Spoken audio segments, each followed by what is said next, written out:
That's right. I got that on video of it almost falling. Oh, great. That'll be the Instagram clip. Oh, wonderful. Oh, Lordy. Yeah, guy. Yeah. Friggin' guy. It's Tuesday, and it is the 22nd of December. And this is Spit. This is the Spit Podcast, all things talking about surf with Scott Bass and David Lee Scales. David, good morning. Good morning, Scott. Christmas week. Exciting. I got your Christmas card. Thank you. Oh, you're welcome. You're welcome. Seriously, do you love Christmas?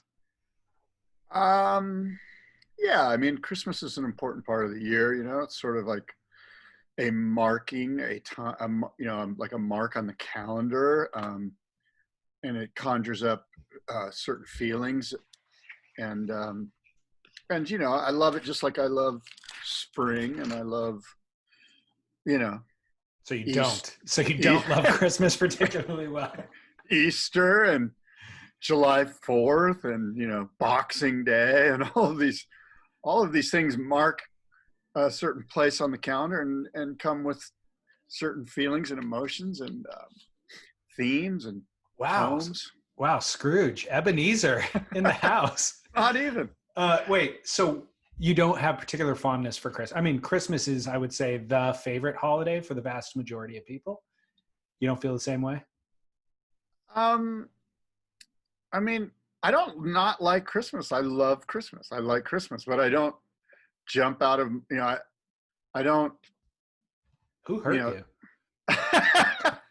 Nobody hurt me. I love Christmas. What but, do you? What I don't like is like this mandatory spend of money that accompanies it. Yeah. By the way, buy your stay cover, buy your Surfers Are the Worst t-shirts right now. Last minute gift at staycover.com. Surfers Are the Worst. Will they get there by Christmas though? It's the 22nd if they order today. Well, 22nd. Make it a New Year's Day gift. There you go. So I want to dig into this. This reveals so much, or I feel like it potentially could. Okay. Do you and your wife still give gifts to each other? To one another, yeah. Absolutely. You do? Oh, okay. Yeah. At a certain point. I'm going to give you a little tip. Okay. Tell me. Every time you go to the grocery store, you should come home with flowers for Lauren. I go to the grocery store daily. I don't care. Every time I go to the grocery store, I buy flowers. Wow. How often do you go? Christmas. No, I go once a week, maybe. And is she appreciative every time? Of course. And more importantly, you know, it's a chance to get out of self and to think about somebody else. I like it. Yeah. Hard to argue with that, Scott. Yeah. How long you guys been married? 22 years. I would say that would be considered a success. Yeah, we'll see how it goes today, you know. See how it goes when you give her a Christmas gift? It's a one day at a time deal. Can you say what you got her for Christmas then? I got her silk pajamas. Okay. Yeah. Nice. It was a purchase off of Instagram, and it might be, I don't know if it's my first purchase off of Instagram, but something popped up on my Instagram feed. And women in silk pajamas, apparently. Yeah.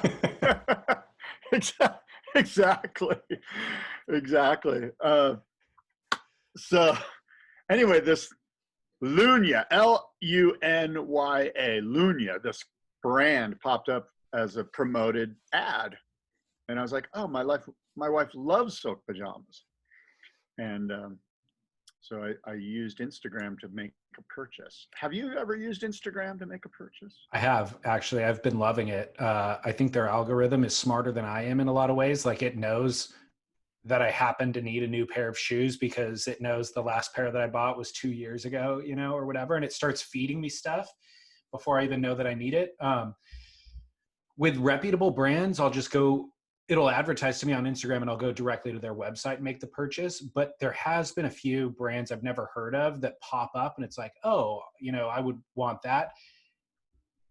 And then it turns out that it's like mass manufactured, made in China, shipping from China, and it takes 2 months to actually get here.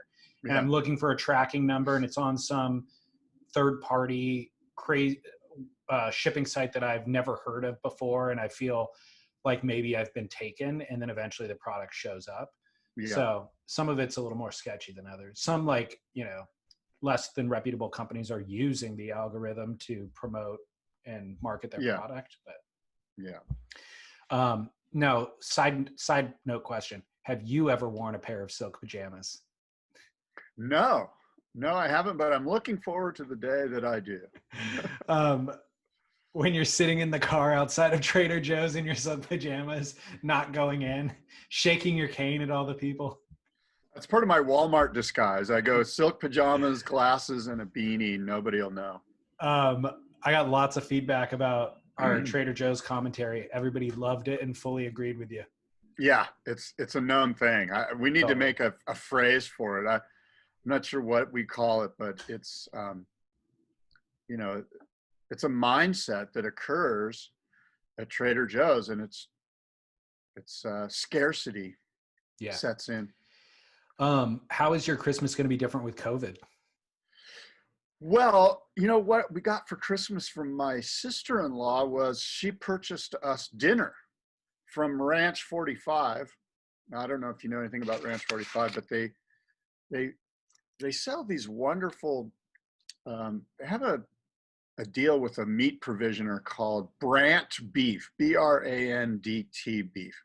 I don't know much about it, but everything on the Ranch 45 Instagram account looks incredible. And they're friends of mine, and they sponsor the Boardroom Show as well. And they're a local outfitter, provisioner of foods here in San Diego. And so anyway, I'm having a wonderful, some sort of beef roast that's been pre-purchased from Ranch 45 by my sister-in-law. So that's how it's different for me this year, is that they're having a dinner. Ranch 45 dinner sent. Yeah. Rather than getting together with your sister-in-law. Right. There'll be no getting together. Gotcha. So just you and the wife and the kids? Yes. Nice. That'll be fun. Intimate. Yeah. Forced intimacy. I'm actually, I'm not going to get any further into it than this, but I'm doing some volunteer work. Christmas. Oh, nice. Yeah. Christmas Day? Yeah. Awesome. Good on you, Scott Bass. Hey, your Christmas card. Yes. I loved your Christmas card. I think it's so sweet. But here's I'm going to give you a criticism. Okay. Constructive criticism. Okay. This year it was perfect. Your card was perfect this year. From now on, more Sophie and more Lauren and less David. I'm fine with that. Dude, I got Christmas cards from friends that mom and dad aren't even in it at all. It's just the kids, and then you flip the back and it's a dog. And you're like, what? Where's mom and dad? Yeah. So I have to accept becoming fourth fiddle pretty quickly here. Not only accept it and encourage it and enjoy the fact that you're not in the front. I'm actually fully fine with it. And opted not to pose for a Christmas card. For anybody listening right now going, what? You guys set up in front of a Christmas tree with your dog and got dressed up and posed? No. Lauren found photos from our archive of our year together and used those photos. Let me ask you this. Have you ever sent out a Christmas card before, just with you? You're a single guy and you're like, you know what? It's time to send out Christmas cards. No. Have you ever done this? Okay. Never. So this is the domestication of David Lee Scales. The fact that I got a Christmas card from you, which was super sweet. I was so stoked I felt like you had included me in your, how did that go down, by the way? Was it like, shit, I guess we should send Scott a card too? No, we only ordered 40. You were on a very elite list. Wow. Thank you. Yeah, I had a list of 100. I had to shed 60 of them just to keep it tight 40. Right. Sweet. So, yeah. It's kind. Yeah. Well, by the way, Christmas. we don't do Christmas cards, which is sort of a bummer. It's sort of a failing of the Bass family. We've never done a real Christmas card, and I'm going to put that on my wife. Was it an organizational issue?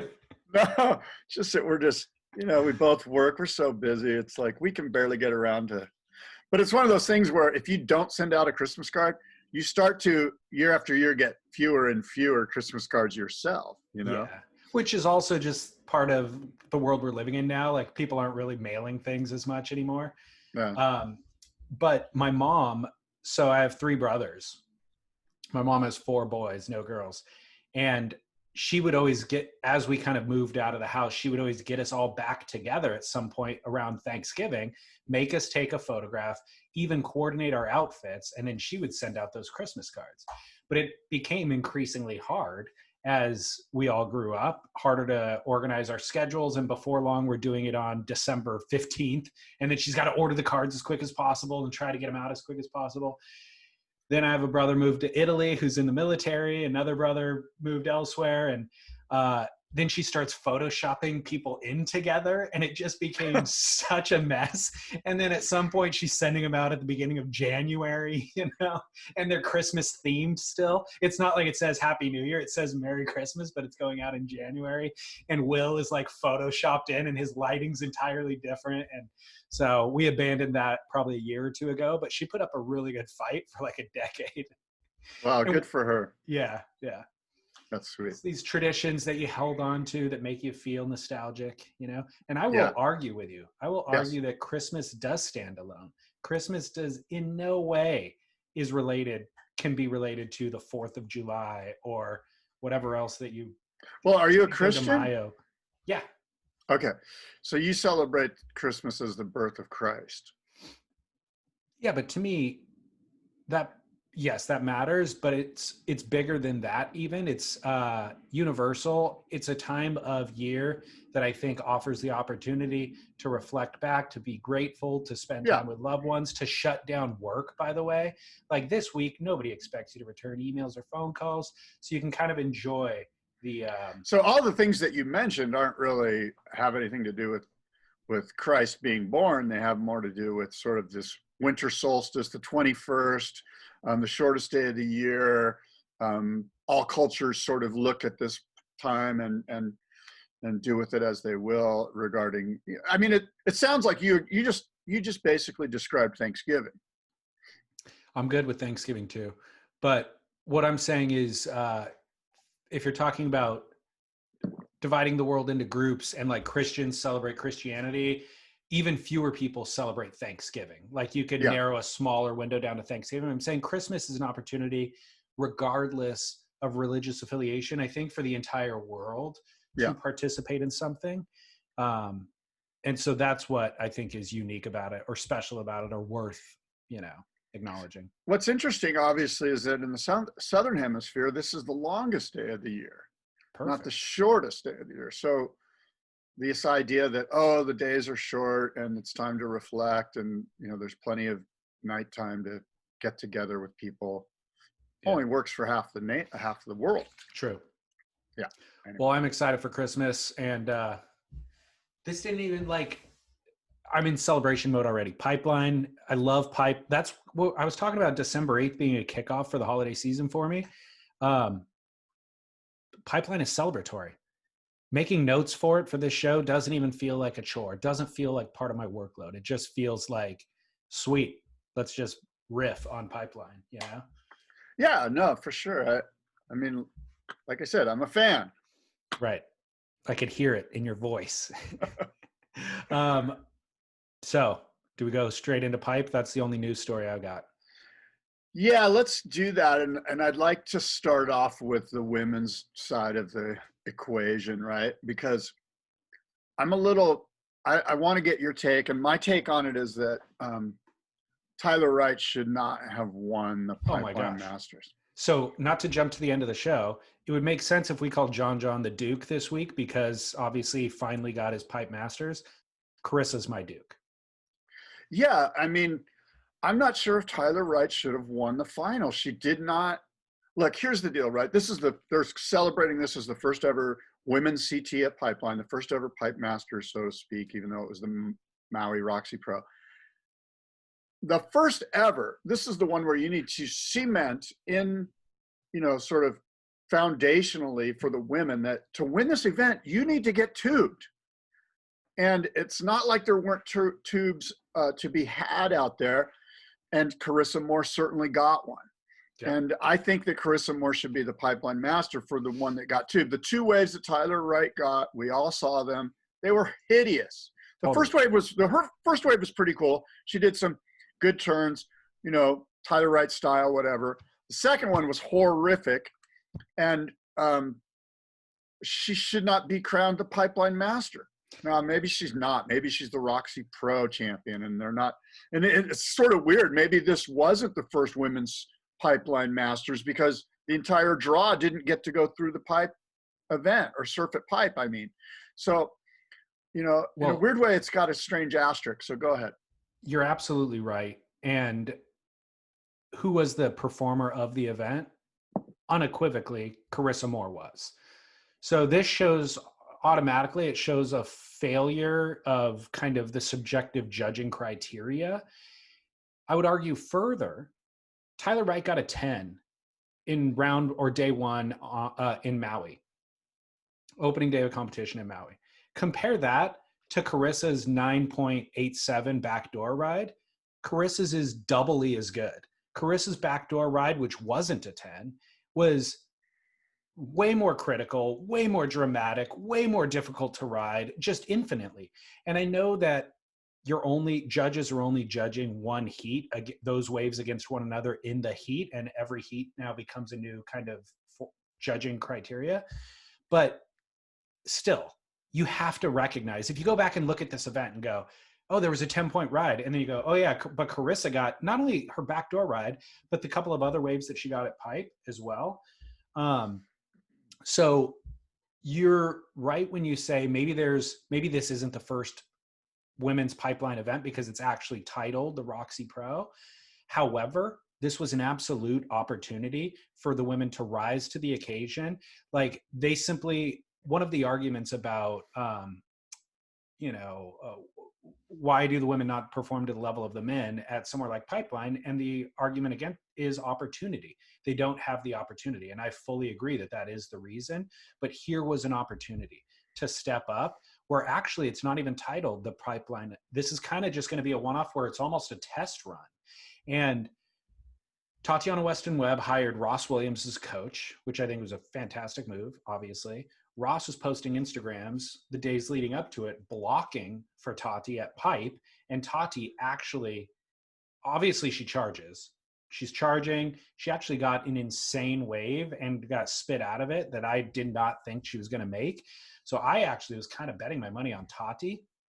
Well, the opening heat of the women's event was the final quarterfinal that didn't get finished at Maui. So they ran that as the first women's event or first heat at Pipeline. It was Tati versus Sage. And it was not good. They both spent 15 minutes looking for barrels, and they were looking for on like smaller waves, but grabbing the rail and trying to pull in, and the wave either wouldn't be barreling or they would eat it on the takeoff, or they would just like be out in front of it and then have to kick out. Halfway through the heat, Sage Erickson decides she's going to do a backside turn and she gets a 3 on it. And so then that becomes what they're now chasing. Tati realizes, oh, now I'm actually losing because she's got a 3. So Tati gets another wave. She makes an airdrop, which is cool, but then she does a snap, 5-stage cutback, tries to bank the end section, doesn't make, eats it on the end section, then gets a 4-5. That was the highest scoring wave of the heat for doing 1 snap and 2 terrible turns. And so now you're vying for just these marginal scores with turns. They completely abandon the idea of getting barreled. And the first heat is won by a snap, essentially, a 4.5. Tyler Wright and Sally Fitzgibbons were next. Sally had never surfed Pipeline before, and she got a combined heat total of 2.87 in that heat, which is kind of understandable. You never surfed pipe before. But Tyler was the first one who actually looked comfortable out there. She looked like she kind of knew the reef. She was making little improvements on every wave, and she didn't properly get barreled, but she got like throaty backdoor waves that were like good pocket rides, and you could tell she was just getting more and more comfortable. So that's kind of what you want to see, and that I can't even criticize. That is taking the opportunity, applying your talents and pushing your limits. The other girls, Sally and, I mean, Tati charges, but she just didn't execute when it came down to it. Yeah, I think you nailed it. This was really a failure of the judging staff, in my opinion. As soon as you give three whatever to somebody doing a turn, you've you've changed the equation for everybody. And if you're doing a turn, you should be getting a 1.2, which Yeah. immediately everyone will go, oh, I guess turns aren't going to work. We're going to have to hunt the barrel. And this is an opportunity. Look, we know that the girls, many of, 9 out of 10 of the girls are going to struggle out there, and that's okay. Like, we're going to give you that, like, we're going to give you some leniency. But like, for Tati Webb to be charging late drops, maybe not making it, maybe some, give her some points, give her 3 points for not, making it, but for getting to your feet, or like for charging, the degree of difficulty. When she charges on a left back door and doesn't make it, she shouldn't be getting a 0.2. We should be giving her a 3.2. Yeah. And then giving Carissa a 7.2 for making those like corner tubes that she was making. And so it was a failure of the judging, in my opinion. You nailed it. I agree. Tati charged. Like, she actually went on a couple set waves late, and like, I don't know what else she could have done other than maybe be in slightly better position, because she has the talent to make them, and she obviously has the bravado to go. And there was multiple waves like that. And I agree with you. Those should have scored better than Sage Erickson's backside turn, which, by the way, was just a stock standard backside turn that we see her do in Oxnard. It wasn't as if like, it wasn't Tommy Carroll's like under the lip blast on a double overhead wave, Yeah. Yeah. This was a bummer that, as we, look, I won't, reiterate what you've already said, but I just will. The judges failed us here. And they failed the women, because we want the women to be pushed to the point where they're like, okay, I have to start charging. I have to put pipeline in my repertoire. I have to get better out here. It can't be, oh, we're having a heated pipe. I know. I'll take off on the corner at back door and do a couple turns and drift down and paddle out through the channel. See, I don't think there's any excuse for Sally to say, I've never surfed pipeline before. And it gets added to the schedule this year through, whatever cataclysmic intervention. And your excuse is, I've never surfed there before. You're a professional surfer. Look at the long list from Kiala Kenley and Rochelle Ballard and everybody who was out there with no contest incentive, because it is the greatest wave in the world. And it's a proving ground. And so if Sally goes to Hawaii every single year, she should be at least paddling out into that lineup and trying to suss out what's what if she wants to be a world champ. If it's not on tour this year, it might be on tour next year. And you want to be prepared for that eventuality. And Carissa Moore, you know what you do? You know what you do is you do kind of what Tati did. I mean, you hire Kyborg, or you hire somebody to, help you get a footing at the spot. I personally believe that the event that the women should have an event at Pipe from now on. Like, if we've broken the glass ceiling, we can't, put the glass pieces back together and tell them they can't go out there. I think that this is like a done deal. There is no more Roxy Pro at Honolulu Bay, in my opinion. Or maybe there is, but there's also going to be a pipe event for the women. I think there should be. And Carissa and Tati were, I would, everyone knows Carissa can surf out there, and she proved it. Well, she actually has been working with Jamie O'Brien. I don't know if we discussed on the show, but she did Jamie O'Brien obviously has his YouTube vlog, and she was featured in one of those episodes 2 or 3 months ago. And the concept was, I want Jamie to show me how to get barreled at pipeline. And so they paddled out there together. Jamie was on a soft top, and he was kind of coaching her into waves. And it was actually kind of funny, because he seemed to be coaching her into the crappy ones and like keeping the good ones for himself. Like, you watch Carissa never actually made a barrel out there in the video, but you see her going over the falls on closeouts, and then cut to Jamie O'Brien out the back on a perfectly reeling wave, just getting shacked. Exactly. So it's like, wait a second, you hired him and then he baited you in, like I do with my buddies, start hooting for them when a closeout's coming. But the point is, like, time in the water there matters. And Yeah. ultimately, if you're just out there free surfing without a coach, you're gonna go over the falls on a bunch of closeouts over and over and over, probably for years. And so I'm okay with, look, the fact that Carissa did that in the off season put her in position. She had so let's not overlook the fact that Sage Erickson, Sally Fitzgibbons had empty pipeline to themselves and didn't make a barrel and backdoor and had plenty of opportunities. So, And they looked horrible, by the way. Like relative to Carissa, the comfort level, exactly. it was obvious. There was like, no, Yeah. I'm not going. Yeah. And of And course, Carissa, go ahead. so Carissa in her semifinal heat freaking ruled it. Like within, it was against Tatiana actually. And within 2 minutes, pipe left comes, not a crazy one, but like a good 6 foot pipe left. Tati didn't even paddle. Like Tati didn't even look at it. Carissa just like stroked into the thing uncontested, grabbed the rail, barrel, blown out. And it was a stark contrast to the previous heats that we saw, where it's like, oh, she knows what she's doing. And then she went back out there, got that backdoor wave, which was so critical. It was a critical drop. She landed kind of over her toes in the barrel, like at the most gaping part of the thing, and like had to readjust in the tube, got upright, and then like blown out like a full proper crazy backdoor ride. And you could see actually the camera kind of cuts away on most of the angles, but I did see one angle where after she kicked out, she was like almost screaming to the sky, like a hoot, like a true guttural, visceral, like, oh, that was like one of the best waves I've ever got in my life. It was epic.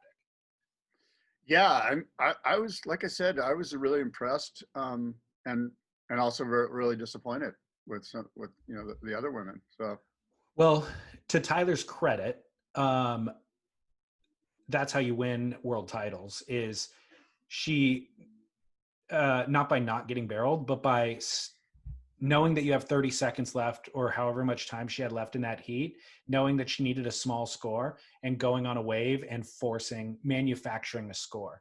Like those little mechanical decisions throughout the course of the season, and not being deterred by the scores that she's got up against her with a little bit of time on the clock. Like she manufactured the score and a win, and that's how world titles get won.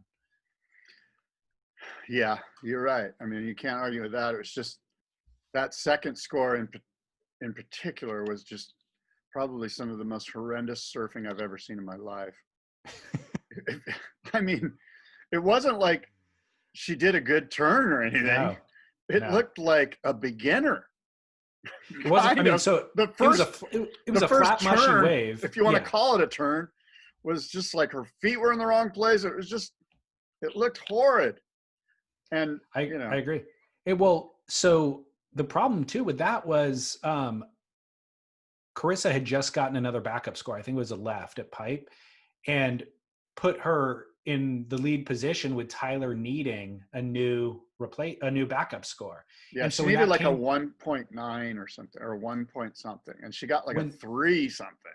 Yeah, so when that wave came to Tyler, the clock is maybe already expired or close to it. Carissa's making her way to the beach. We're all on the sand waiting for scores.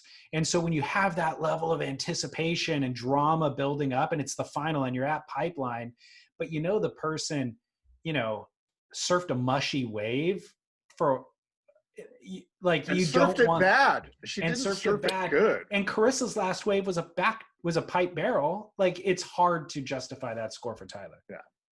Yeah, it is. And again, I'm blaming the judging. The judging was wrong here. They set a scale that was just wrong, and it's unfortunate. I will say this, as you have mentioned many times, and I agree, Tyler Wright is a great champion. She's a great voice for women's surfing. She's super articulate. She's fun to listen to. Like her post heat interview was gracious, and I'm very happy for her. I'm glad that she's seeing success. I don't think that particular heat should have gone to her. And she wasn't the standout surfer of the event.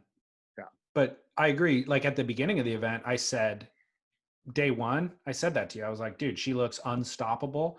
And by the way, probably for a world title too. I predict her to win this event. I predict her to win the world title. But once it got shifted to Pipeline, Carissa was clearly the person in charge. Yeah. As we transition to the men's event, can we talk about the Survival League? Yeah, apparently I'm in a loser's bracket now. Apparently there's such a thing as a loser. I got an email. It said, dude, this is the email they send to everybody that lost, right? The blanket standard email. You did not survive. You couldn't even make it past event number 1. You're getting this email because unfortunately you picked a surfer who either got 33rd or 17th, and that's about 30% of the pool. Awesome. The survival gods were angry. What did you do to upset them? So now what? Well, there's always next year, and we're doing a losers pool. More details to come. So they're going to sucker me back in so I can stay involved, which is a smart business move. Yeah. So you picked Seth Moniz, which was actually a good pick. I thought, like, who would have thought Seth would lose? So did 23% of the pool. I mean, that wasn't all Seth picks. They probably also picked some other people. No, you're right. You're right. But it's fun. You can see how these things are fun because all it takes is an upset to wipe out a good chunk of your competition. I mean, if Kelly would have lost, 70% of the people would have lost. Yeah. But the funny thing was Peterson Crisanto, who I was trying to bait people to take to get rid of some of the people, he made it through, or he didn't make it through his first heat, but it was a non-elimination heat. It was with a total of like 1.87. Like, he basically delivered on my expectation or lack thereof. And then in the subsequent couple of heats, he freaking turned on. It was amazing to watch him come from, out of nowhere, essentially. And he honestly was on, I'd say, 3 different potential 10-point rides throughout those 2 rounds. I mean, just waiting out the back, perfect left comes. He just charges into it, pulls up into the big gaping thing, and somehow doesn't make it. But had he made any of those waves, they would have been a highlight for the entire event. And I forget who he made it through in the first of those heats to then go past the elimination round in the Survival League. And then he eventually lost. But it was wonderful to see him kind of over-deliver on the expectations. Yeah, speaking of those waves that he didn't make, I thought there was a moment that the commentators, it might have been Strider or Ross Williams, I don't know who it was, but they made they made some great insight, which was that it seemed because of the way the sand was and the situation at the break, the first wave of the sets didn't have that. It had more of a clampy moment at the end. And the second wave, for whatever reason, offered more of an opportunity to exit the tube cleanly. And that was some good commentary. And I think it's important that you and I, it's so easy to poo-poo those guys, but we should also point out when they make some great insight. And I thought that was really good because for the rest of the event, as an end user, we could sit there and watch the first wave clamp and the second wave stay open. And that takes balls as a competitor, especially with priority, to just let that first one slide underneath you and hope there's another one behind it. Yeah. Well, you should have taken my advice for the Survival League and got Peterson Crisanto. Yes. You thought I was trying to lead you astray, yet it was prophetic. I thought I was so clever, Seth Moniz. I figured that was a no-brainer. Felipe Toledo, will he ever be world champ? No. He certainly will not. Why not? I mean, he looked kind of pathetic out there, don't you think? Fully. Yeah. Yeah. I mean, there's no 2 ways about it, especially with we have Sunset on tour now. It's like there's no excuse.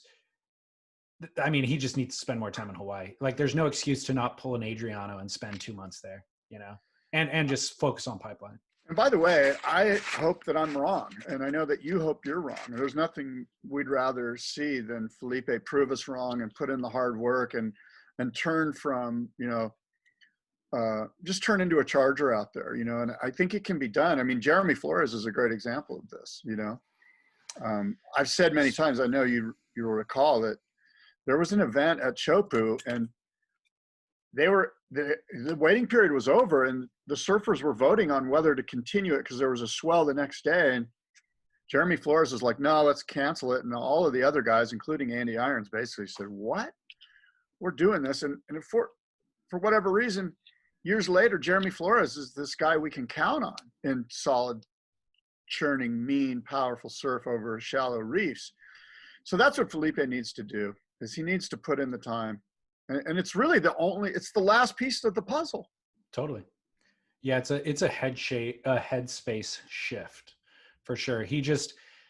If you compare and contrast what he does at snapper, rippable spots, the level of confidence, it's an entirely different person. So it's not just surfing ability and talent. It is a headspace of sheer dominance when he's in those smaller wave spots that he completely lacks at Pipeline. Like, he can get to his feet and he can get barreled, and he'll do that on like the corner waves. He got a corner one in 2019. And he's gotten a couple of backdoor, but it's a confidence thing. He's just not, he does not look comfortable out there at all. And it's noticeable. I mean, you can sit there. I mean, I sit there and I watch him, and you can see that it's just, he's got all the talent in the world. He can do it. And it's just a matter of, he needs to hire somebody to block for him out there and put in the time out there, because it's a beast. Pipeline's a beast of a situation, of a competitive situation, because you do have to put in time. The competition really takes place before the competition. Totally. I mean, you got to put in massive time in the gnarliest crowd in the world. I mean, it's not easy, and I can see why they go, oh, you know what, I'm just going to put on a jersey and try to kind of like, weasel my way through this event and hope nobody sees it. You know what I mean? And well, we're all watching, and we're especially watching him because of his world title expectations. But Jack Robinson, rookie Jack Robinson, how did he look? I thought he looked great. Thought he looked amazing. Yeah. I thought he fully lived up to his expectation, or to what we expect from him. And so I'll just kind of give you a quick rundown of my thoughts. I'm looking at Gabe, I'm looking at Idolo, I'm looking at Kelly, I'm looking at certainly John, and I'm looking at Robbo. Maybe Jordy Smith actually forced me to look at him because he was actually looked like a new man. But when I look at all those guys through the event, okay, they win their heats. They get a 6 and a 7, they win their heat, make a couple mistakes here and there. Not until John did I feel like anybody showed up like fully amped for the season. I felt like everybody had a slow start, like, and just kind of like eased into the competition. And maybe it's because they drew somebody like Felipe and they were like, I could waltz through this heat or whatever. John showed up and was like electric, and immediately getting 8s, and immediately like big old wraps on the end section. And just like, I go, holy cow. Not only is he the most like preternaturally talented at this, just period, then this is his home break. Now he's surfing with the tenacity that was missing the first couple of years that he was on tour. Then you cut to Kelly, and it's like, okay, Kelly surfs really good and he'll know how to get barreled, but there was just an electricity from John that felt like he showed up ready to win a world title this year. So Jordy had a little bit of it without the same level of talent maybe as John. Jack Robinson had that preternatural talent, I think, that was relatable to John, where he just looks so comfortable out there. He's almost is in sync with the ocean to where he's going to will, no matter what's happening in the heat, there's going to be an 8-point ride that comes to him, and he's going to surf it flawlessly. And John has that. Kelly tends to have that. And so that was exciting to watch with Jack Robinson. It was also exciting to see him come up against Kelly Slater in the draw, because it really felt like we've had a conversation for 20 years now about Kelly's going to be passing the baton to the younger generation. And he basically grabs the baton back and smacks them in the head with it. And Jack Robinson, it looked like this was another iteration of that. I would have bet my money on Jack Robinson, and Kelly fully schooled him. And Kelly did it not just through surfing ability, but did it through like just paddling up his rear end and like putting pressure on him, catching a bunch of waves under Jack's priority, just kind of getting Jack out of sorts. And so I feel like while Jack had a lot of tools at his disposal to win this heat, Kelly had one additional tool, which is 30 years on tour at the championship tour level, and he absolutely schooled young Jack Robinson. Yeah, in many ways, we could look to this heat and say a year or two or three and go, this was the best thing that ever happened to Jack Robinson, that he got a schooling by the GOAT. And, Yeah. he can use it as a learning tool, as a learning experience, and adapt and become stronger out at pipe. I mean, if you've had to deal with Kelly's mind games and Kelly's tactics, and you can take it and learn from it, which I know Jack Robinson will do. I mean, this is just going to cement Jack as one of the, all-time great surfers of all time. And again, I think he'll use this as a benefit. Well, it felt that way with John in 2013, where he and Kelly met. I think it was in the final at Pipe, and Kelly won that heat and the event. But, it was like John's so casual. Jack is so casual. They can get 8s and 9s out there. And like, sure, Kelly outsmarted him in this one, but next 8 heats in a row that they're going to get, the other person won't. And they're so casual and talented that they're going to get the 8s and 9s and they're going to win. So it took years for John to get pushed to the level that you're talking about and actually shift into overdrive, which I think we're seeing him in now. One other interesting thing about that heat was Kelly broke a board and went in and swapped it out for a Weber. And I saw the name on the Weber. The model was called an Electra, and it was a quad, and it was such a bizarre outline. Did you get a good look at the board? No, I did not. So wide point forward, and then there was like 2 bumps or wings in the tail area in front of the fins, and it made the tail really narrow. And so almost like, old pipeliners, they're wide forward. They have a real narrow tail, but they have a single fin. This had almost a similar distribution on the outline, except those 2 bumps. And then it had a quad setup. And I just thought, God, that thing's odd. And then I watched Kelly on waves. He was riding all up in the front half of the board. So when he was standing in backdoor, it looked like he was riding a 5.5 disc, like a 5.5 short fish. Yeah. But there was like 4 feet of board behind him, It was bizarre, but That's he surfed it really well. I think it was like if the waves are going to be, 6 to 8 feet and barreling, and you're not going to be doing a bunch of turns. The idea is you can get more paddle projection probably with that thing. You could sit up high. The fins are still going to hold and track back there. And it looked amazing to me. Yeah. I missed getting a close-up of that board, but certainly Kelly's performance looked solid, and I would love to see that board. I'm looking at your board behind you, that twin fin, and I'm thinking, okay, sort of like that outline, but now we've got 2 bumps that are really pulling in the tail. Totally. Yeah. Yes. Yeah. Narrower tail. And this is a 6.0 album Twinsman. It looked like what Kelly was riding was even longer, like 6.4, 6.5 or something. But I mean, wide point forward and then 2 bumps to narrow up that tail. Yeah. And a quad setup. Weber Electra was the model. Backstory with Kelly, he bruised both ankles riding an e-bike and going off of a jump during the COVID break from the event. Really? Where did you get this insight? He talked about it in a post-heat interview.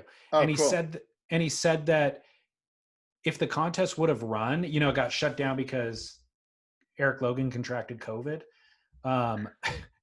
To put it frankly, the event got shut down because the CEO of the WSL contracted COVID, and that is not a made-up headline.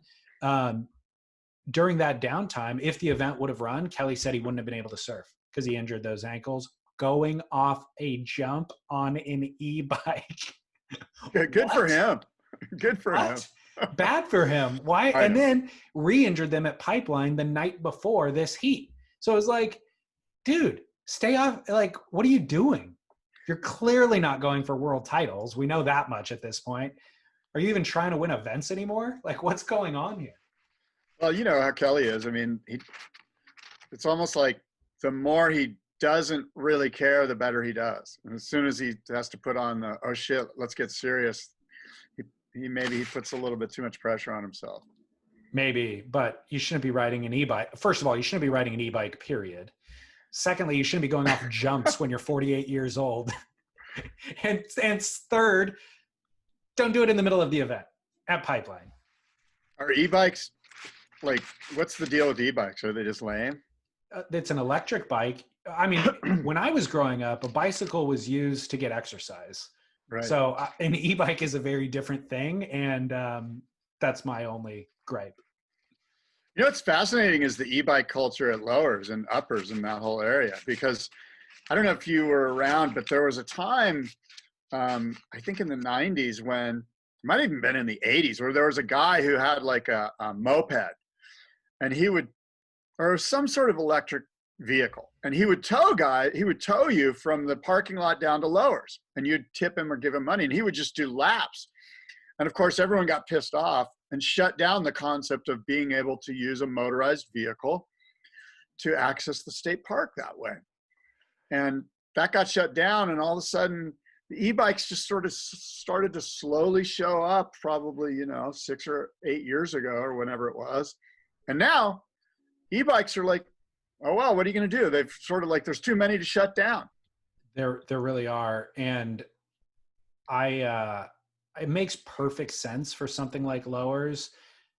For people who don't live nearby, it's a mile essentially from where you park your car to get down to the beach. And so it makes perfect sense for that, because in my example, you're not using the bicycle to get exercise there. You're just using it to get to the place that you want to go surf and exercise in the water. So the e-bike makes sense, but I still think I'm anti. Like there's something great about having to work for it. Yeah. And it kept the crowd, it really didn't keep the crowds thin, but probably thinner than they are now with the e-bikes. And I loved seeing guys bomb that hill on a skateboard and then slide and get road rash trying to make the turn to go to uppers. Oh, yeah. Like that was such a treacherous corner. Yeah, I've seen that wipe out. Yeah, it's gnarly. Let me ask you this. Here's a thought. Anybody who uses an e-bike at trestles will never be a world champion because he's soft. Kaloe Andino, are you listening? No, I'm not. I'm just saying, like you said, there's something about working for it, right? And you and I have always sort of, we've always been behind the blue collar, Adriano de Souza, go work for it kind of mentality. And you saying that e-bikes mean that you don't work for it makes me say, well, then if you ride an e-bike at lowers, you're never going to be a world champion. Yeah, I agree. Is that true? It is 100% true. The e-bike is to the bike world what the SUP is to the surf world. Wow. Good one. I mean, no kidding, because if you're a cyclist, if you're a road cyclist, there's a bunch of rules and etiquette, and safety, like you wear helmets and all that sort of stuff. These e-bikes show up going 30 miles an hour, bursting through the peloton. You know what I mean? Like with no helmet, wearing like sandals and flip-flops and like probably a beer koozie, like fastened onto the handlebars. It's not cool, dude. It's not cool. It's upsetting the entire ecosystem. What if you have an e-bike with a board rack and it has a sup in it, and you're cruising to go sup on your e-bike? Then not only will you never have a world title, you're not even allowed to get a set wave. Surfers are the worst, man. By the way, speaking of Eric Logan getting COVID, Nick Carroll wrote an interesting little bit on Surfline about, in fact, I think I sent you a text. I'm like, where's the communication? All of a sudden, Pipeline's on. I had no idea. Nobody told me it was on. And there's some good insight from Nick Carroll. Basically, he said, hey, you can imagine the hoops that everyone at the WSL and the city and county of Honolulu had to jump through to make this event happen. Many, many promises had to be made. A lot of fingers had to be crossed.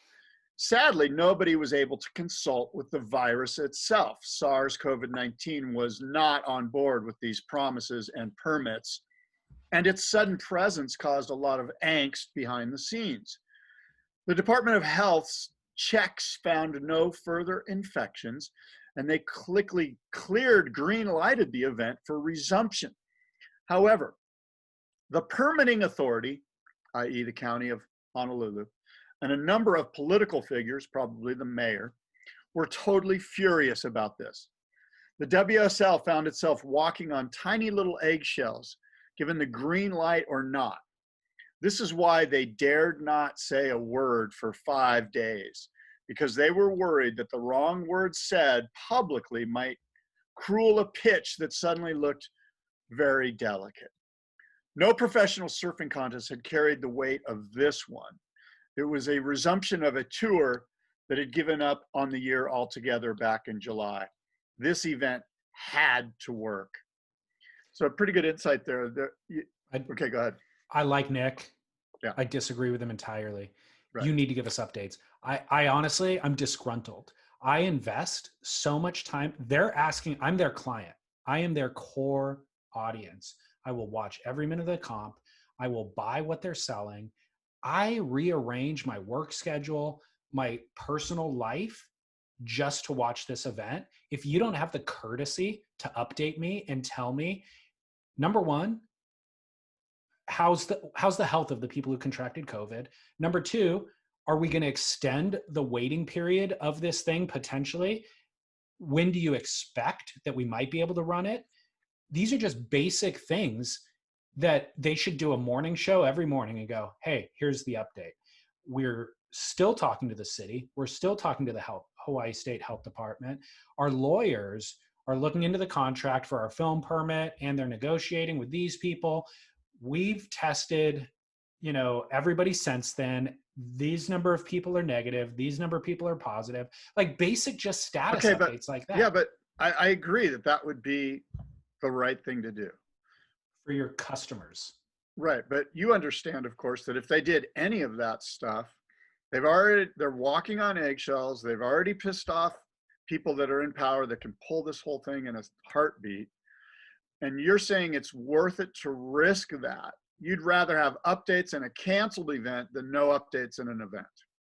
No, that's what we're talking. Yeah, those are the only two. Those aren't the only two options. You can give us updates and not offend the people that you're talking about. How do you know what offends the political leanings of the county and the mayor and these people that are already dealing with the tourism board and trying to green light flights coming into the state? And I mean, there are so many things that you and I don't know about. So why did they give us updates on the shark situation at Maui?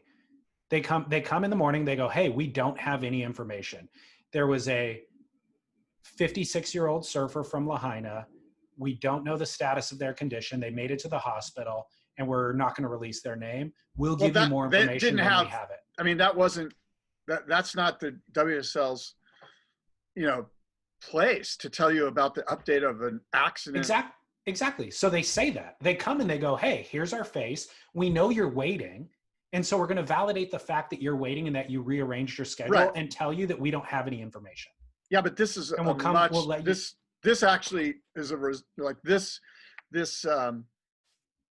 this is actually the situation on the North Shore is much more nuanced than that. Maybe you don't give all the information that I said you should give. They should at least show their face and say, we're dealing with these entities and we're still working out a solution. We'll let you know as soon as we have more information. Okay, and if they just said that, and because they said that, they pissed off a politician. Who did that piss off? How could you possibly? And if somebody's that sensitive, that's unreasonable. Well, look, politicians are unreasonable. They're trying to get reelected. They don't give a shit about what's reasonable or not. That'd be completely. I'm not saying it's right. I'm just saying that, are you okay with one small little, what seems like just a tidbit, a morsel of information about what's going to happen next? You're okay with that potential morsel of info pissing off somebody so that they pull the permits and say you're done? You're okay with that? As a business, I would never have my back against the wall in such a way that some legislative. I'm not asking about you. No. But I'm using this to make the analogy about the WSL. They put themselves in a position where their back's against the wall to where somebody's saying, you're not even allowed to update your customers about what the status of your product is. Yeah. Otherwise, we're going to renege on this deal. Yeah. I'd be like, well, then you're in a super vulnerable position as a business. And that's an indictment on the business itself. I'm not doubting that. I would agree that they're in a vulnerable position. I think they know that better than you and I. They got to walk around they've got people on the North Shore. They've got the county people in the county board of health, the state tourism board, this Mayor Caldwell. They've got all sorts of people that they've got to like negotiate politically. And I'm just saying, it's a yes or no question, David. Are you okay with just one update? No, that's not a yes or no question. Yes, it is. Because no. that's what could have happened. If just well, they could said have. right. If they said those aren't the only two options. How do you know? And I don't know this, but how do you know that they said, look, don't say anything? Somebody politically said, don't say a word. If you clear, you can move forward. But right now, if you say anything, you're going to screw with my political future and I'm going to pull these permits. So don't say a word. Are you okay? Know. Right. But obviously that's what's going down here. Then that's cronyism. That's a Gestapo. Absolutely. Welcome to the United States of America. No, especially the state of Hawaii. Well, I'm suggesting, I hear what you're saying. I'm refusing to answer because I don't think those are the only two options. I think there's a third option, which is you have a PR department that caters to your customers and also caters to legislative bodies through delicate wording. And there is a way to navigate this. I would bet you there was absolutely a way to navigate this tactfully. And the WSL applied your logic that you're trying to apply right now and just thought, let's lock down. And that feels like an affront to me, the consumer. I go, hey, I'm here with you. I'm here with you throughout the year. And by the way, I'm here with you through the off season. And now you're in this one precarious situation that you backed yourself into, by the way. The CEO for the WSL never should have been there in the first place. Like that, you created these terrible optics that made you this vulnerable to where now you can't deliver a product to your customer and you can't even update your product. This would be like, I save all my money for Christmas. I put all my money into one product that I'm going to buy for everybody. And I do it in advance. And then they send me an email on Christmas Eve and go, hey, we're not going to send you your product for your family. And we're not going to update you. We're not going to send you the shipping status on when you're going to get your product. Maybe you'll get it in 2021. We don't know. Look, we're not even giving you a window. You're correct on all of these things. However, my question to you is, are you willing to have the pipe masters canceled because you as the end consumer really, really needed to know what's going on? Are you willing to have the whole thing shut down just so that you can be informed? That's not the scenario. Or would you rather have no commentary and then the Christmas morning surprise of it's on, we're doing the event? Which do you want? Because that's the way they looked at it. I'm not saying it's right. I know that's the way they looked at it. I think that wasn't their only two options. You don't know. I'm indicting the people in charge making those decisions at the WSL as you could have navigated this differently. I think that the end result was a positive navigation. No, I don't. Well, okay, so let me ask you this, because I actually struggled with this. Once the event got called back on, I don't know, the wind's out of the sails a bit. Like, and I don't know if it's because, you know, it was less than dramatic conditions that remained in the forecast. Maybe it was the fact that we already saw the best surfing of the winter happen during the exact waiting period when the contest was off, when Nate Florence is getting a 12-point ride at backdoor. Like the air's been let out of the balloon. It's lost its gravity. And by the way, the surfers were surfing like it's lost its gravity. John was really the only one. Like Adriano de Souza freaking didn't even put together 10 points between his two heats that he surfed. And the vast majority of the surfers looked that way. All right. Well, did you feel, I'm just saying that I think that the nuance of the political situation is far beyond what you and I know. And I'm suggesting to you that I think the WSL would, if they could have, given us some sort of minor little update. But they were, I believe, as Nick Carroll stated here, and I believe it to be the case, because I understand how Hawaii works, and it's a fickle, fickle beast. I believe that they were like probably told, don't say a word. Like, we're doing this thing. We've got COVID on your film permit, and we may give you a green light, but you better shut up. Because my political future is at stake here. And if you go out there and say, hey, they're going to let us go as soon as we get clearance, we're going to be back on, then I have other permits that are going to come knocking on my door going, hey, what about us? What happened here? How come you're giving favoritism to them? Oh, and then you got the state tourism board who's probably in the mayor's ear. And you've got, you know, there's stuff that that's just way, So way deeper than I'm pissed off as an end user that I didn't get told that they were going to have it. I am too. All of us are. let But me ask you this. I'm glad they had it, and I'm willing to forego the insight that I was going to receive so that they could have had John Florence be his first ever pipe title. Congratulations, John. David Scales hates you. Remember when Dave Prodan's title was something to do with communication, senior vice president of communications, blah, blah, blah. And then he changed roles. He has a different title now. Yeah.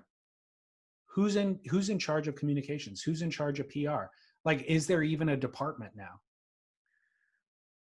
This is really the point. I will say this, this is the point that I'm getting at. There's a vacancy. When the event was on, the day they turned it back on, Dave Prodan was eagerly communicating with me.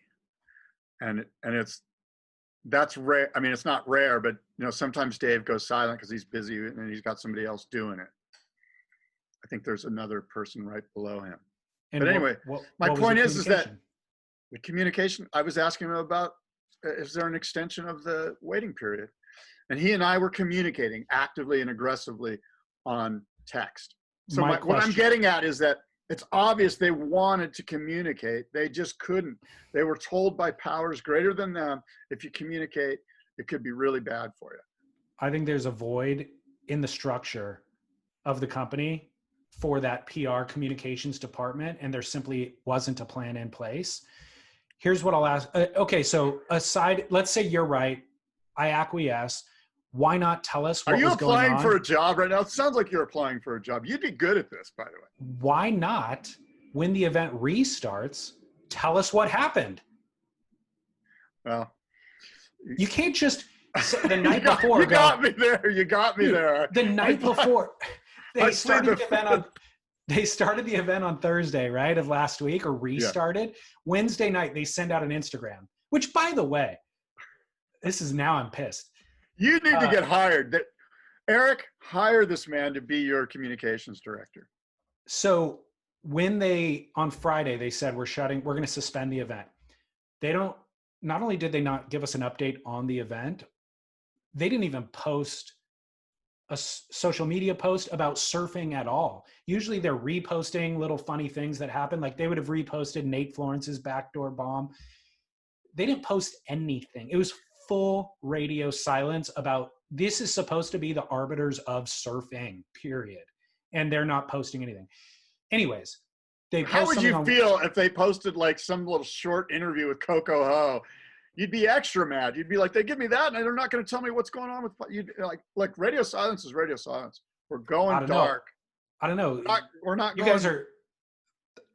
All I'm saying is, you guys wrote the rules for how I should view you, what I should expect from you, who you are as an entity, and so I'm just watching your rules. I'm playing by your rules. You can't then do something entirely out of character and me call you out, and then you go tell me that it's my expectation that was failed.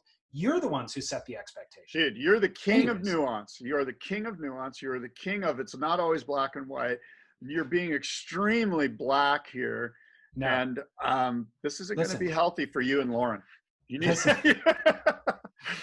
listen to me. Yes, sir. They call the event on Wednesday night. They post an Instagram and they go, hey, surprise, we're back. We're going to run the event tomorrow. Get ready. And I'm like, oh, so now this scheduling situation, like I got to reschedule my life to be here for this. Okay, fine. Thursday morning, they call it on. Thursday morning, like a scorned lover, I'm climbing back into bed, ready to get chlamydia. And so Thursday morning, they turn the event on as if nothing happened. There's no like, hey, sorry about the downtime. They could have said what you just said. Hey, sorry about the downtime. We were working this really delicate dance between various organizations, and it was prudent to just not talk. But good news, Eric Logan's healthy. Whoever else contracted that we haven't yet told you about is healthy, and we're really looking forward. Everybody here is safe. We're really looking forward to getting this event back up and running. Didn't even say that. Look, you got really fun Pipe Masters event to watch. It's like the makeup sex was really great. So just enjoy your makeup sex with WSL. I actually wasn't that great for me, as it turns out. It was a flaccid return because Wow. because all the air had been let out of the balloon, dude. I'm not Right. kidding. Like, it just wasn't as exciting.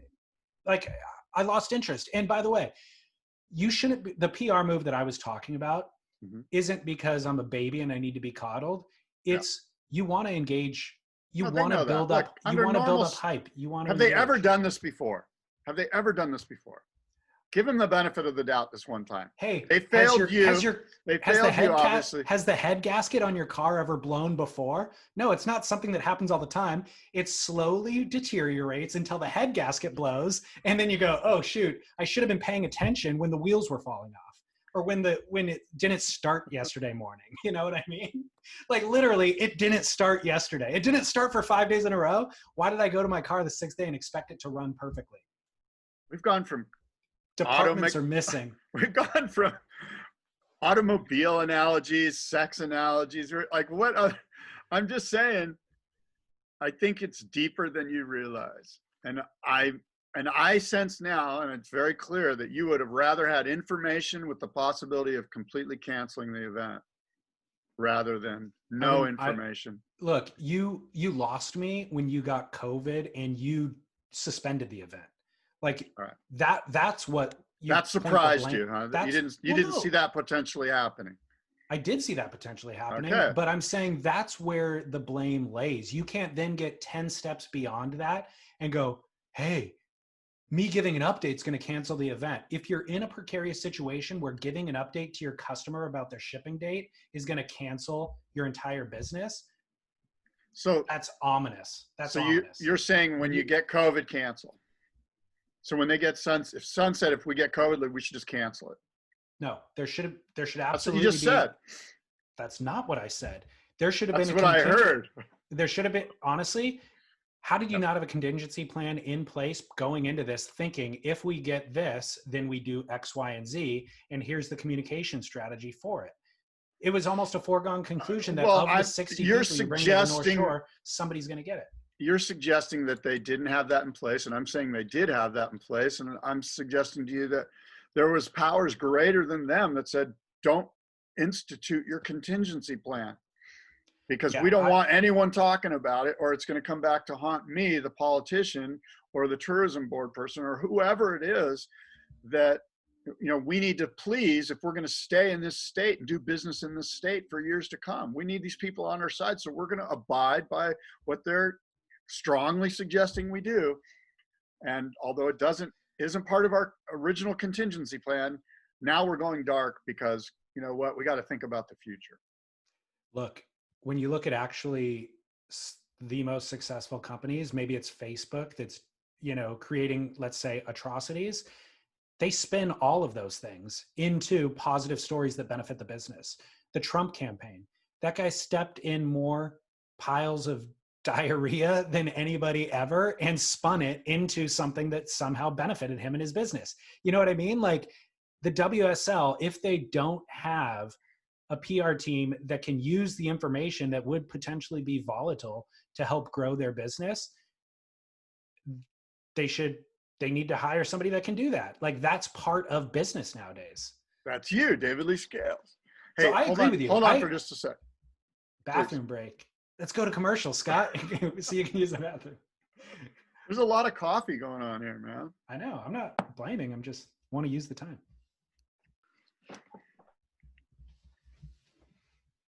I had to do math. Welcome back. What kind of math? To get the thing flowing, you have to do some math. 2 plus 2 is 4. 4 plus 4 is 8. 8 plus 8 is 16. Right around there, things start to move. You can. I've never encountered this. Oh yeah, you don't know about this theory? You're not old enough yet. Wait a second. What are you doing the math for? Is it because you're overthinking peeing and you need to distract yourself? Yeah, I think that might be it. The prostate is so large that to get the flow happening, I do math. Amazing. Well, there you go. This is an amazing show. This is one of the better shows. Okay, so speaking of math, I just realized give me 5 things the WSL did right. Or I'll give you 5 things they did right, and you give me 5 things they did wrong. Can we do that? One of the things No, I'm fine with doing the right things too. I think one of the things they did right was, believe it or not, Strider in the lineup. And Yeah. I'm not saying everything he did was good. A lot of it wasn't so great. But one of the best things they did was they for whatever reason, whether planned or not, it seems like they kind of took Strider off of a pedestal a little bit. Like they sort of made fun of Strider occasionally when for whatever reason, and not like overt jabs, but just sort of like they were a family and they were just having, fun, Yeah. Anyway, and I thought Strider did some good stuff there. And so that's one of the things they did right. I The other agree. thing And Strider, by the way, gets barreled at big pipe, and like he's a tremendously insightful person to have in the water calling things.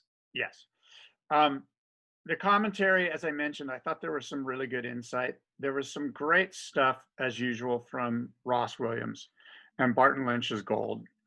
One of the other things they did right was, I don't know, that's all I got. I'm just riffing off the top of my head. You got anything? What did they do right? The 50 raw moments was amazing. 50 Little raw moments. prepackaged 45-second little cutaways or coming back from commercials showing you some of the most kind of dramatic historical moments at Pipeline were really well done. Well, did they do the top 10 or something, or the top 5? What was it? They counted down the top 50. You're kidding. They counted down the top 50? Yeah. Starting at 50. I only saw like 3 or 4 of those. Yeah, they counted them down in reverse order, and they're all available on WSL's website. Because I saw probably 15 or 20 out of the 50, so I went on their website and just like cherry picked a few other ones. That's but the cool. number one. Do you know what the number one moment was? Yeah, I saw the number one. Yeah, it was Kelly versus Andy. Yeah, Kelly. Was that 2003? I think. Maybe. Kelly patting Andy on the back on the beach and saying "I love you," and then going out, and Andy barely beating Kelly in the final moments with a backdoor ride on a broken board, or a board that was buckled. You could feel it buckled under his feet, but still surfed it to the score. I remember I was on the beach for that event. That was a lot of fun. What else did they do right, the WSL? We got 3 things. Did they got 2 other things they did right? I mean, look. How about the call-ins? Nah, that was a failure. The call-ins, some of them were good. Some of them were good. Some of them weren't. I like having access to the call-in, all those icons, but it's stilted and it didn't seem to be in real time. Or like the person that was calling in was watching a feed, obviously like you and I are. So there's a little bit of a delay. So somebody would be getting a big important ride out the back and they're still riffing on some story from history. And then you realize that the commentators got wise to that and they would try to cut in the story and be like, hey, wait, we're going to watch this ride right now. And then they throw back to Rochelle Ballard later. And Rochelle's like trying to pick up where she left off in her story. It was stilted. I thought Aki calling in was great. That was the one that I enjoyed because he just, Aki just goes, and him and Barton Lynch had a great thing going. And of course, he and Joe Trappell know each other well. So, but yeah, there were some awkward ones, weren't there? I will say, in regard to what they did right, pulling off the event was heroic. Like Wait a minute. It's no small. Wait a minute. You can't have your cake and eat it too. I'm saying there's considering all of the hoops that they had to jump through, it was an impossible effort, so the fact that they even pulled it off is crazy. But okay, I got one failure though to back that up. All right. So they got a film permit. Nobody's allowed to be on the beach.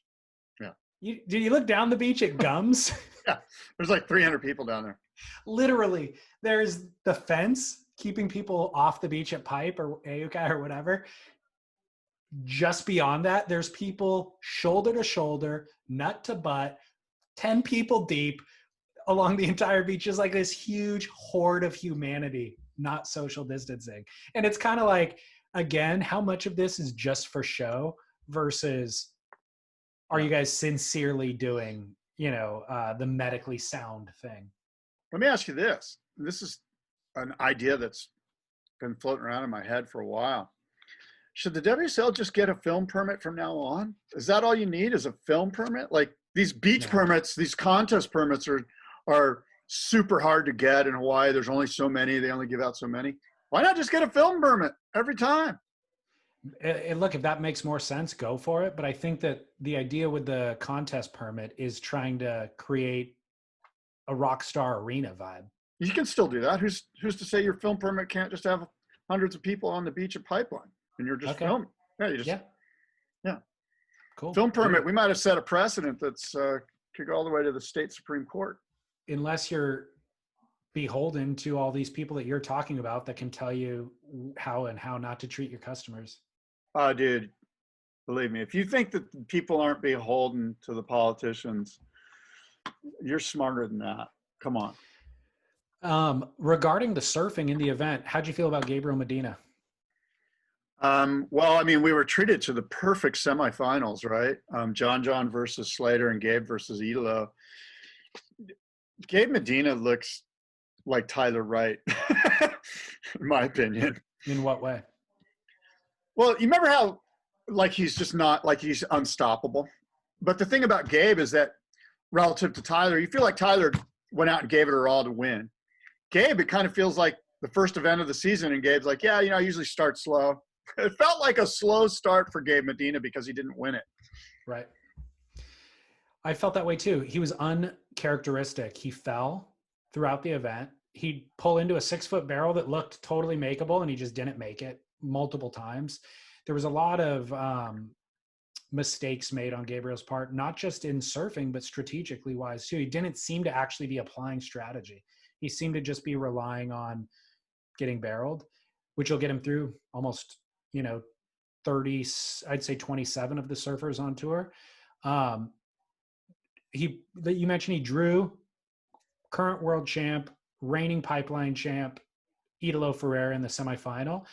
Idolo was injured. Idolo was carrying a couple of injuries, and I think that really limited his ability against Gabriel.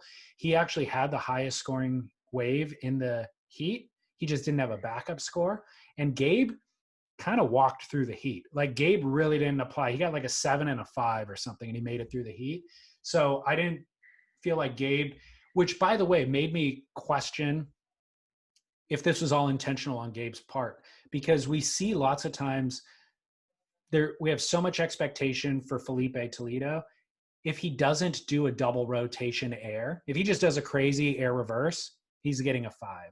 Whereas if Wade Carmichael did that exact air reverse, Wade Carmichael would get a 9.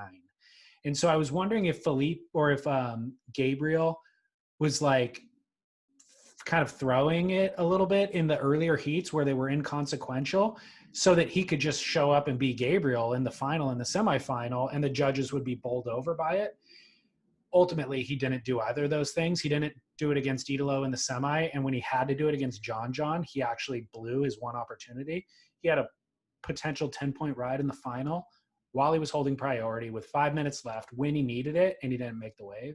It looked like he could have made it. He didn't make it. So I'm not sure what was going on with Gabe, other than maybe what you said, which is slow start, which equals second place for him. Yeah, I mean, overall, if I was a competitor and my name was not Gabe Medina, I'd be concerned about Gabe Medina. He looks legit. Unless you're John Florence. Exactly. I mean, it's really going to come down. I think we're going to see a season where that rivalry is going to flourish even more. I was disappointed to see the sportsmanship at the end of that final. I was hoping that there wouldn't be a hug and a, hey, love you too, bro. But obviously the rivalry can exist without, venom, and the rivalry is real. And everything that you get from the commentators about John's headspace is that he's ready to go. He's raring to win a world title. And I think that probably Gabe is too.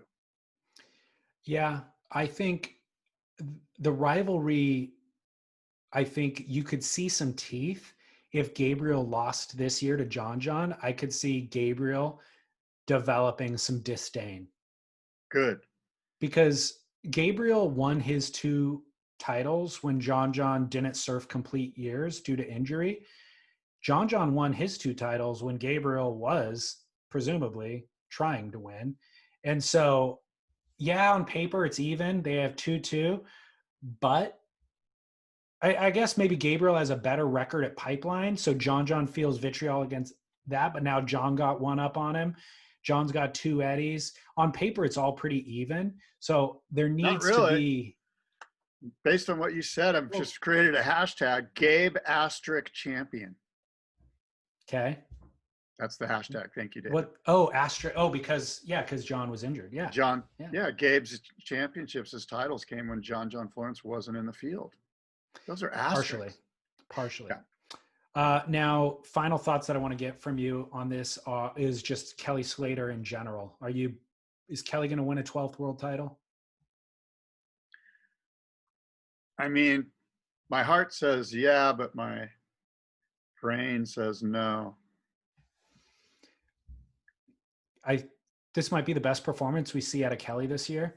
When the waves are good, obviously he shows up and he serves really well, but he lacked the tenacity. I mean, honestly, him losing to John, I mean, that was a great heat, by the way. The semifinal opened up with like Kelly on the first wave, got an 8.33, John out the back, gets the 9, or almost a 9, 8.93.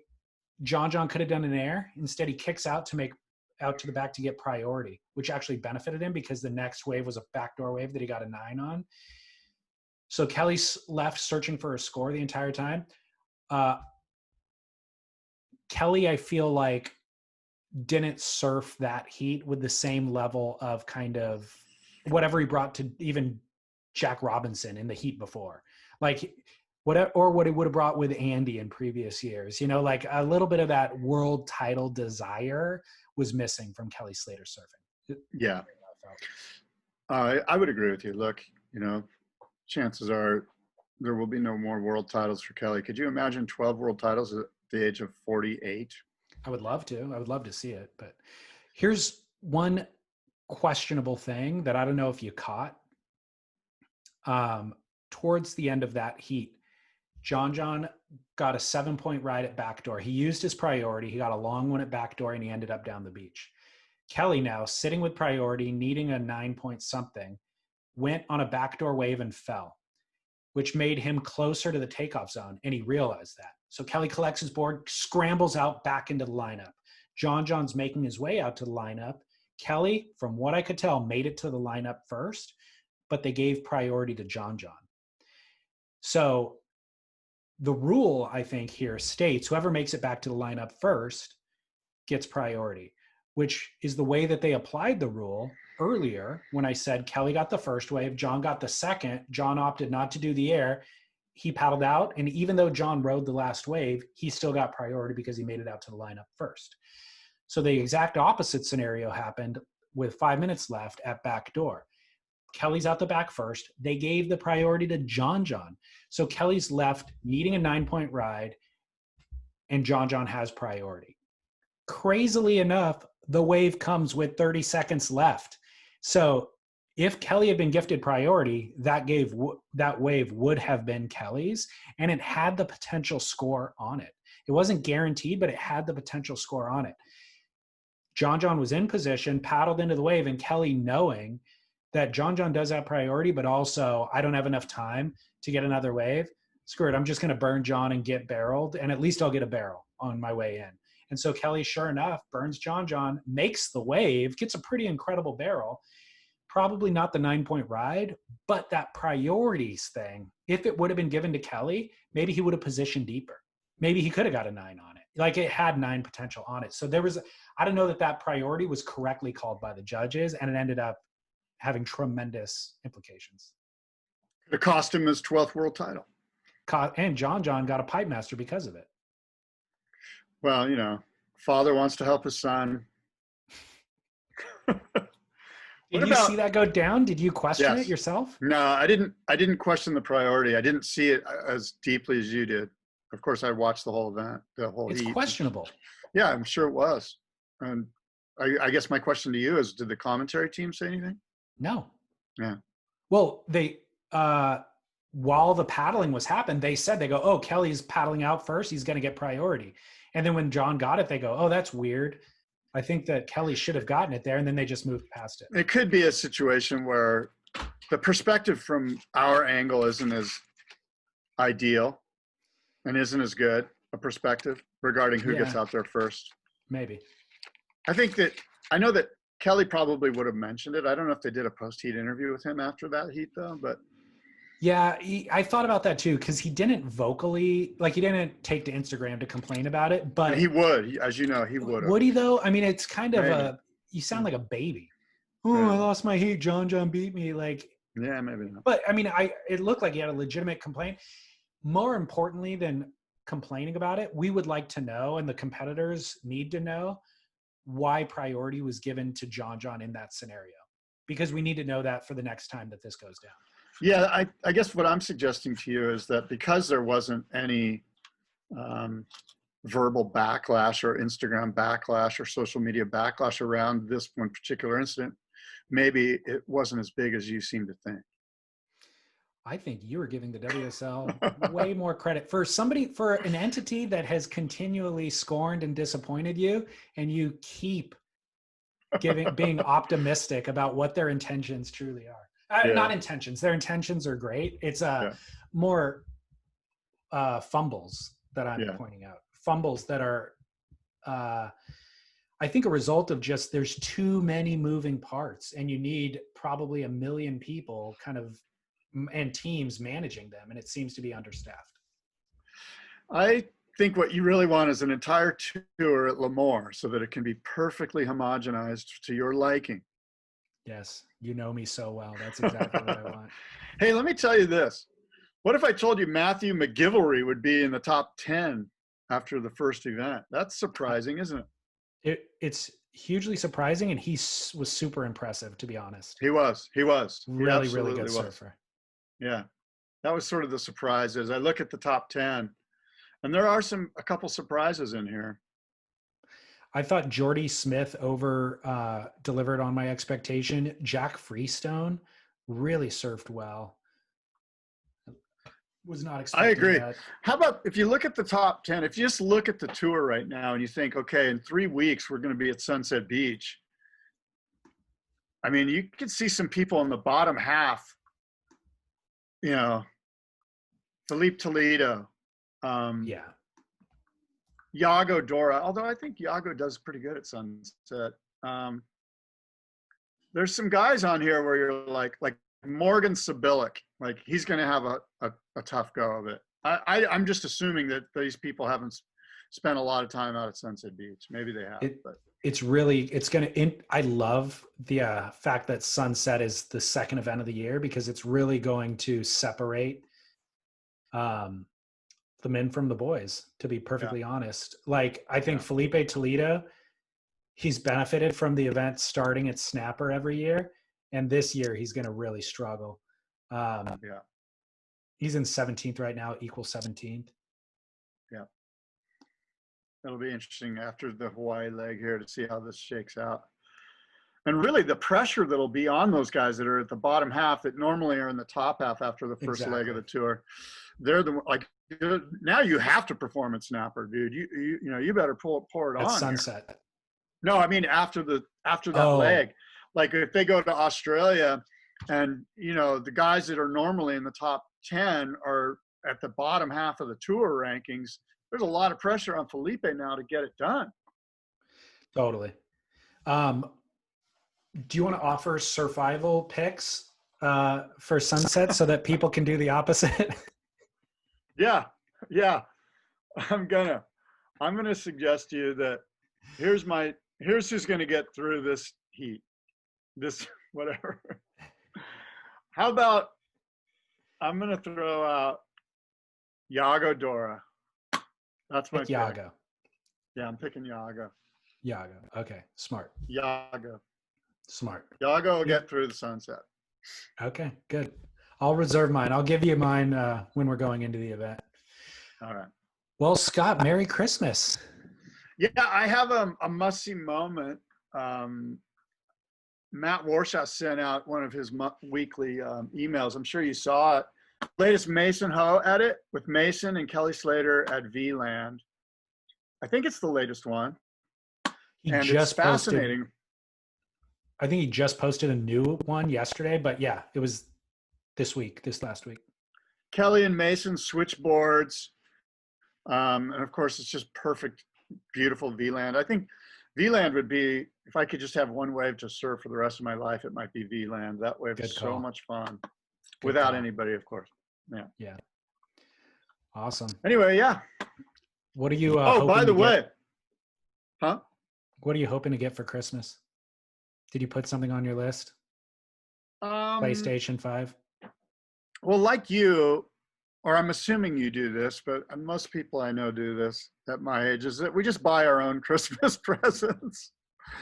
So I have restrung my guitars. So I had my guitars tuned up, cleaned, and restrung, and that'll be good for me. I've got everything I need.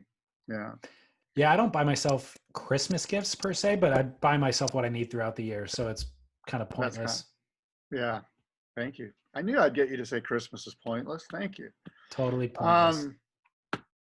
I do want to mention we are producing a giant used surfboard parking lot sale at the Del Mar Fairgrounds in the main parking lot.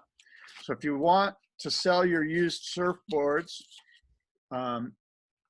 there'll be information on the boardroom website shortly where you can sign up for that. But it's just outside in the main parking lot of the Fairgrounds, a giant used surfboard parking lot sale. It's going to take place January 23rd. Is there any restriction to the type of boards? Are they collector boards or just no? It's just it's a swap. It's a surfboard swap. Awesome. So bring your boards or bring your money. And if you want to sell your boards, you need to register on the Boardroom Show website. But that registration form isn't quite finished yet. I'm still working on it, but we'll have that thing up probably by the end of the week here. But I wanted to get the mojo rolling for that. So what's the excited date for about the that. swap? It's Saturday, January 23rd at the Fairgrounds parking lot. And it's free to the public, free parking, free to the public. Cool. Surfboard swap. Yeah. Cool. Yeah, man. Stay a surfboard away from one another. Right. Exactly. Well, it's outside, and of course there'll be proper COVID precautions. All right, man. Merry Christmas. Yes. Until next time, Merry Christmas, adios, and aloha. All right.